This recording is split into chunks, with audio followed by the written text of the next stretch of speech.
In the words of a Sudanese civilian, we are like leaves in a storm, caught between the sky and the ground, with no place to call home.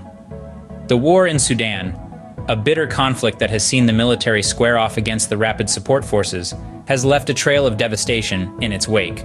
Whole communities, once vibrant and full of life, now stand as ghost towns, silent testimonies to the violence that has swept through the region. As Dr. Samuel Jones, a leading expert on African conflicts, puts it, the situation in Sudan is a clear example of how power struggles can lead to a humanitarian crisis. The civilians, unfortunately, are the ones bearing the brunt of the conflict. The Rapid Support Forces and the military, two entities that should serve to protect the people, have instead become harbingers of destruction.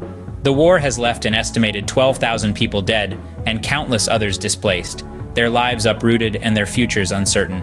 Yet amid all this chaos and disruption, the world remains largely silent.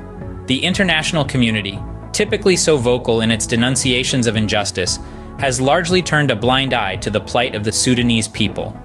Even the internet, often a lifeline in times of crisis, has been weaponized in this conflict.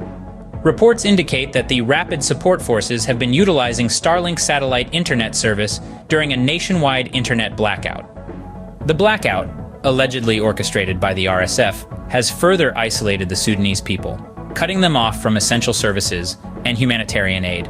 Reflecting on this, Sarah Whitman, a senior analyst at the Digital Freedom Foundation, comments, "The internet shutdown in Sudan is not just an attack on free speech. It's an attack on the very lifeline of the country. It hampers humanitarian efforts and leaves the vulnerable even more exposed." Yet, in the darkness of this crisis, there are glimmers of hope. Anonymous Sudan, a hacking group, has reportedly been disrupting services of companies they perceive as contributing to the conflict. While their methods may be controversial, their actions speak to a wider frustration at the lack of global action in response to the crisis in Sudan. As we reflect on the situation in Sudan, the words of the Sudanese civilian ring true.